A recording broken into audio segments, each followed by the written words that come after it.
12-year-old boy named Son Goku braced himself as he began to chant, Kamehameha.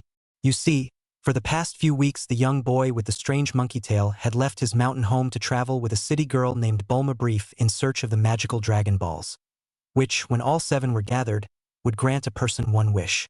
Along the way they'd met the shape-shifting pig Oolong, the desert bandit Yamcha and his floating cat Puar, along with many others.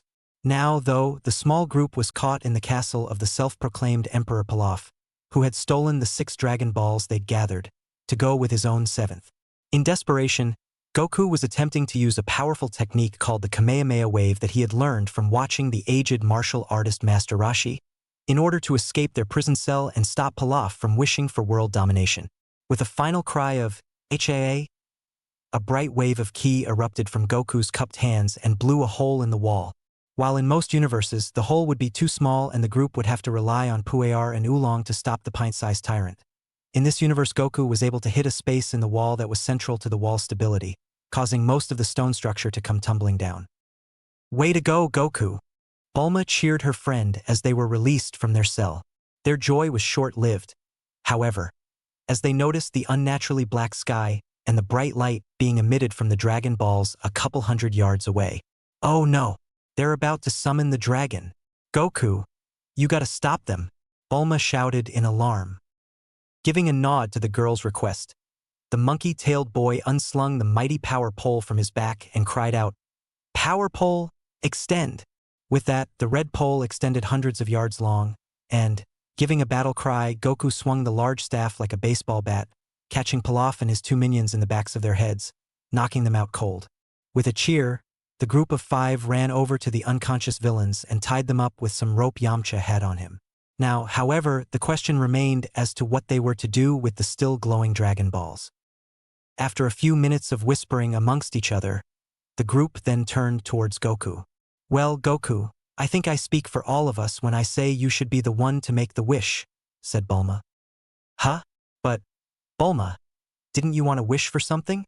What did you say it was, a boyfriend? Goku asked in confusion. Actually, Bulma said with a blush as she shared a look with Yamcha, the desert bandit sporting a similar blush. Me and Yamcha have our wishes covered already. Besides, out of all of us, you've been the one doing most of the work during this entire journey. If anyone deserves a wish, it's you. Goku scratched the back of his head, while still sporting a confused look. But I don't really got a wish. I only came along 'cause I wanted to see the dragon, he said. Yamcha stepped up. Come on, Goku. Surely there's something you'd like? A new house? A never-ending supply of food? He suggested, trying to think of things Goku might want. Bulma's right. You've pulled our bacon out of the fire enough times tonight alone to deserve a wish. Noticing the look Oolong was giving him for the analogy, Yamcha muttered abashed, Sorry. Oolong sighed and turned to the young boy with a smile.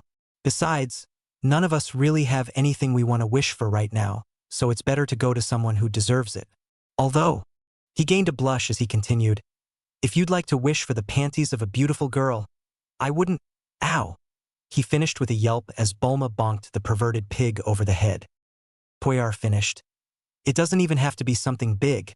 You just gotta wish for what your gut tells you to. My gut, huh? Goku mumbled as he rubbed his grumbling stomach. Well, it had been 4 hours since he last ate, and that idea about a never-ending supply of food did sound pretty good. Turning to the glowing balls, Goku grinned and shouted, Okay, dragon, can you come grant my wish? The light shining from the Dragon Balls grew brighter and brighter until it was nearly blinding. Suddenly, the light shot up into the dark sky as thunder rumbled. There was a final burst of light that made the group shield their eyes, and when they uncovered them, they couldn't help but gape at what they saw. There, floating in the clouds, was a massive eastern dragon. Its serpentine body stretched on for miles until it all but blotted out the sky. The beast's pure red eyes turned towards the group, and it said in a voice like thunder, I am the eternal dragon. I will grant you one wish. What do you desire? Goku, after recovering from the shock of seeing the dragon, was about to happily shout out his desire for food, when suddenly he stopped short. For at that moment, his grandpa's smiling face suddenly popped into his mind.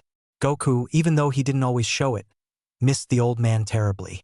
That was why he guarded the 4-star ball so closely, as it was one of the few mementos he had left of the man who found and raised him. Remembering Puar's advice to go with what his gut was telling him, Goku blurted out, "I wish I had my family back." The dragon paused for a second before saying, "It shall be done." With that, his eyes glowed brightly for a few seconds. Suddenly, 3 bright lights shone in the middle of the field they were in. With that, the 7 dragon balls flew into the air and dispersed, and the dragon disappeared in a bright flash of light. When Goku's eyes adjusted, however, there was no sign of Son Gohan. Instead, 3 people stood in the clearing, blinking in confusion. One was a tall man with hair and features exactly like Goku's. The only difference was, while Goku had a childhood innocence about him, this man had the feel of a hardened veteran, with a muscular body, black and green armor, a red headband, and a jagged scar on his left cheek. Next to him was a smaller figure, a woman, wearing black and gold armor, softer features, and a shoulder-length mane of shaggy, spiky hair. She was holding a meat cleaver in one hand and the leg quarters of some animal in another. On the other side of her was a boy, older than Goku, with long, spiky hair, brown and black armor, and some kind of green-lensed device over one eye. But what struck Goku the most was that each one of them had a tail just like his. There was a long moment when everyone was silent and awestruck. That moment soon passed when the man and the boy quickly got into a battle stance. Bulma cried out in fear, and Yamcha said, "What the hell?" all at the same time. Instinct took over, and Goku was in battle stance too, not taking his eyes off the newcomers. The woman, however, was looking back and forth at everyone. Her wide eyes fell on Goku. "Kakarot?" she asked, breathlessly. That declaration caused both of the male warriors to glance at each other warily.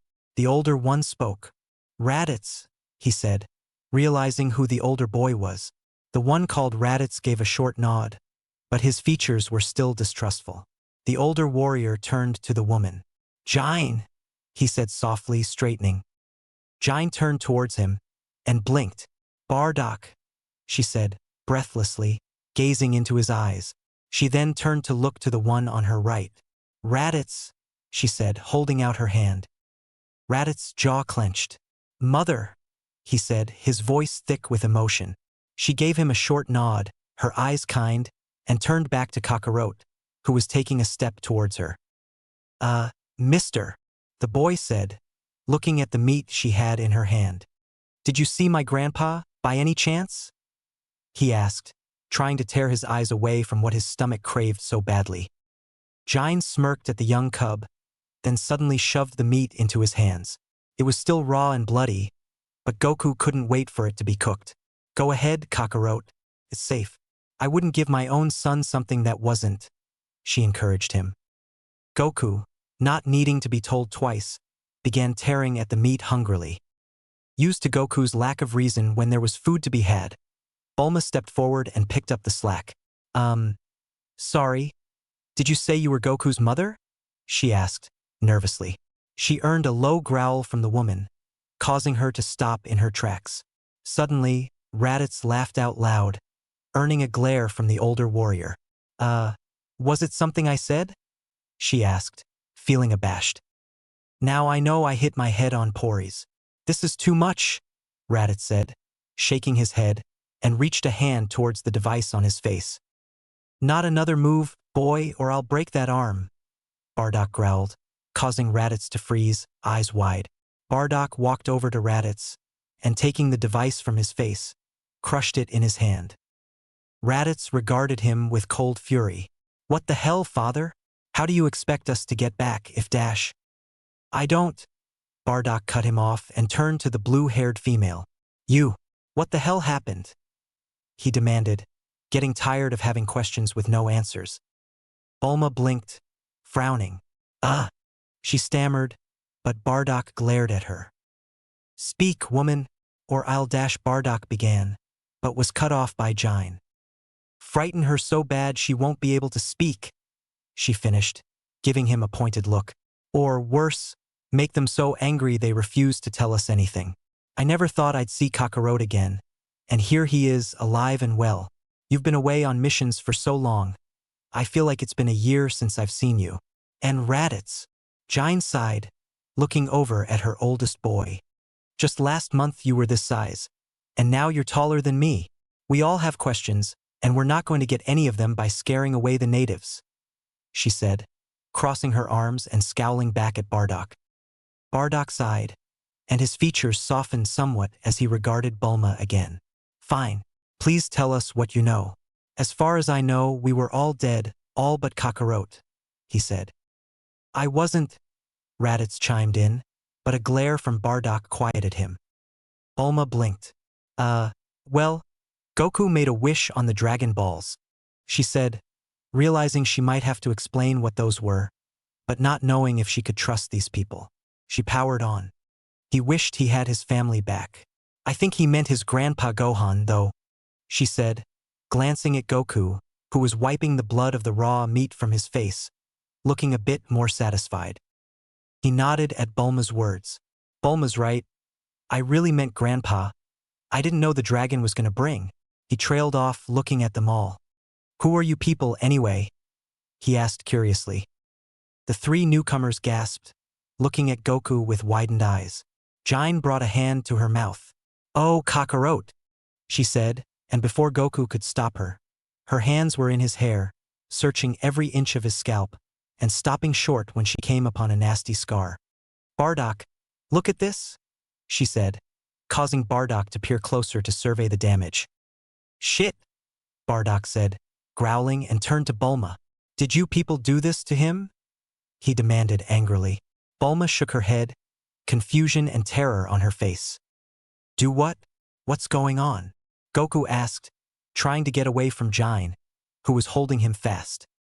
Jine knelt down to be at her son's eye level, looking deep into his eyes, as though she were studying him. Kakarot, tell me what you remember. Where are you from? What is your mission?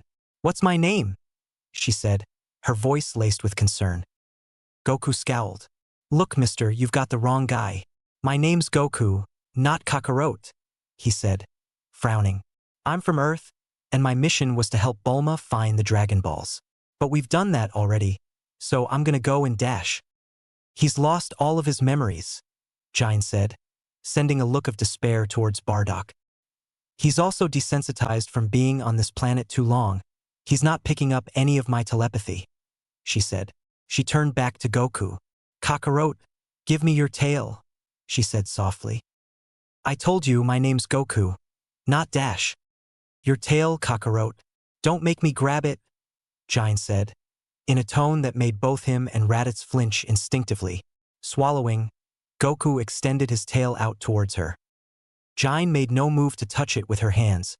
Only her tail brushed up against his, causing Goku to gasp.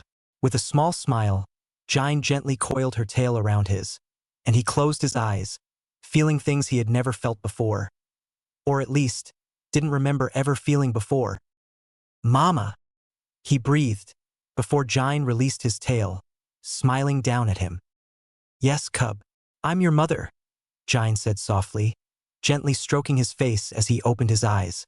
And this is your father, Bardock, she said, glancing up at the tall warrior, who gazed down at him impassively, giving a short nod. And your brother, Raditz, she said, pointing at the younger warrior, who regarded him with a raised eyebrow and a partial smirk. We're your family, Jine explained. Goku's eyes widened in understanding. So, when I wished for my family back, the dragon brought you guys instead of Grandpa Gohan, he said, grinning. Well, it's nice to meet you. He's got no instincts, Raditz growled, rolling his eyes. Neither do you, yet you're still alive, Bardock said, arms crossed as he regarded his oldest son. You must have been on a mission when Frieza destroyed our planet, he observed. Raditz's eyes widened at that. Our planet was destroyed by a meteor, he said, horrified at Bardock's accusation.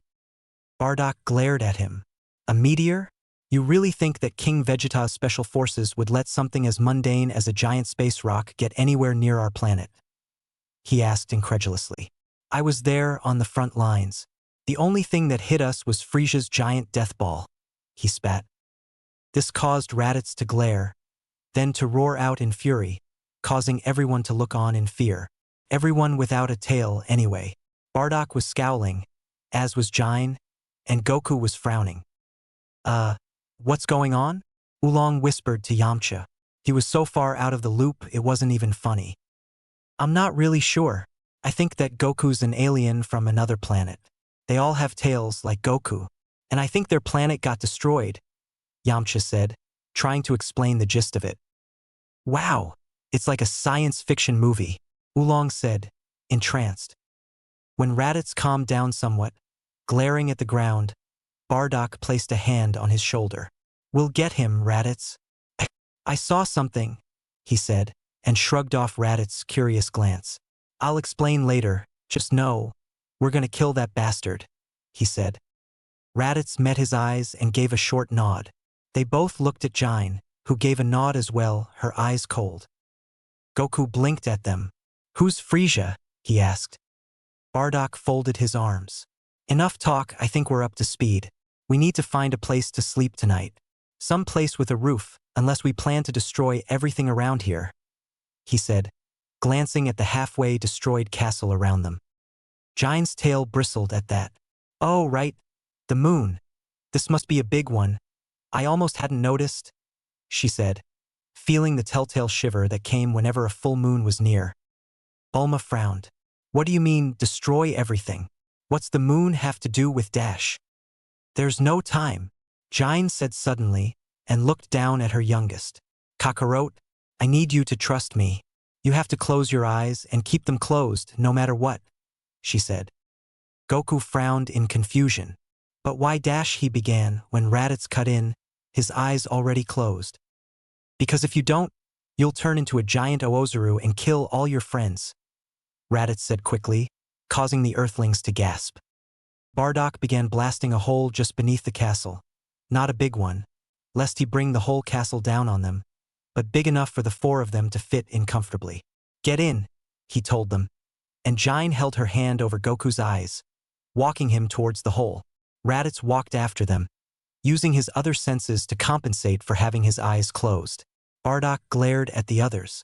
If any of you enjoy life, I'd get as far away from here as possible, he warned them. Wait, I want to tell my friends bye, Goku said, but Jine held him still, keeping her hand over his eyes.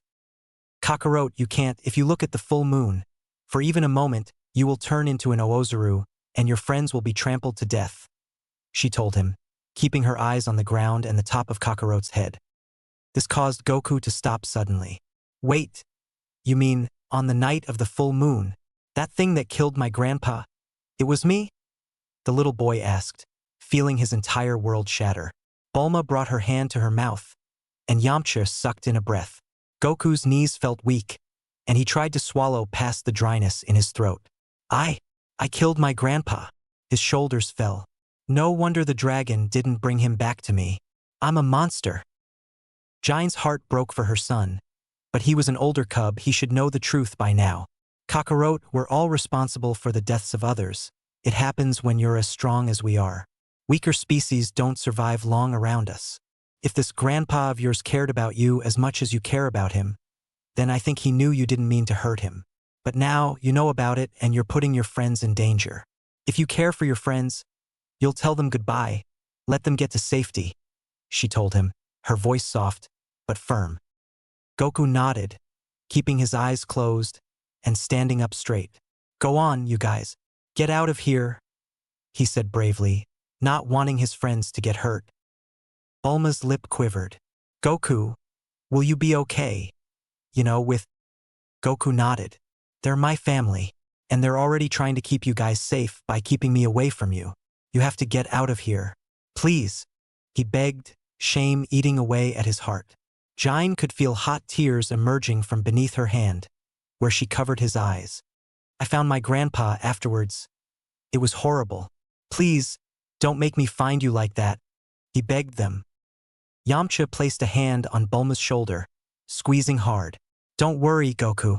I'll get them to safety. When it's safe, come by and find us some time. I'll be in West City for a while. And Goku, thanks, he said, holding Bulma's hand. Bulma smiled, tears running down her face. Yeah, thank you, Goku. I don't think I'll ever be the same after meeting you. I don't think any of us will, she said. Goku smiled at that, his smile bright and innocent, if a little sad. Thank you, Bulma. I never would have met my family if it wasn't for Dash. Enough of all this, get inside, Bardock grumbled, his eyes still closed as he waited, somewhat impatiently, for Jine and Kakarot to get into the hole. Bulma laughed. Don't worry about us, Goku. Just get inside, you big dope, she said, earning a laugh from Goku. Okay, then bye. See you all real soon, Goku said, waving in the wrong direction, since his eyes were closed, as he allowed himself to be ushered into the hole by his mother. Raditz and Bardock soon followed. It was dark in the hole, but Bardock allowed some of his ki to come into his hand, giving the hole light. He sat with his back to the hole's opening. Removing his armor, he wedged it into the opening, obscuring what little they could see of the sky from view. Jine began to remove her armor, too, followed by Raditz, though he was a bit hesitant at first. Bardock situated himself against his armor and the mouth of the hole, for added protection, and laid down on his side. Jine released Kakarot and nestled into Bardock's arms, as though they always slept that way. She reached her arms out for Kakarot, who happily snuggled against her, not caring that she was now only wearing the lower half of a bodysuit, her entire upper half being exposed. He only cared that this was his mother, and he liked being snuggled against her. She then turned to Raditz, who seemed to be trying to sleep as far from them as possible. Raditz, is that any way for a Saiyan to sleep? Get over here, she scolded him. Usually it was him who was snuggled up against her like Kakarot now was. Raditz looked away. You've been gone for a long time. I'm used to sleeping alone, he protested. Bardock scowled. Even on missions, we sleep together. That's how we protect each other. Now get your ass over here, son, or I'll yank it over here by the tail, he threatened. With a wince, then a sigh, Raditz slowly came closer to his family. He slept with his back to Kakarot, sharing in his family's warmth. Kakarot used Raditz's hair like a pillow, and his tail instinctively coiled around Raditz.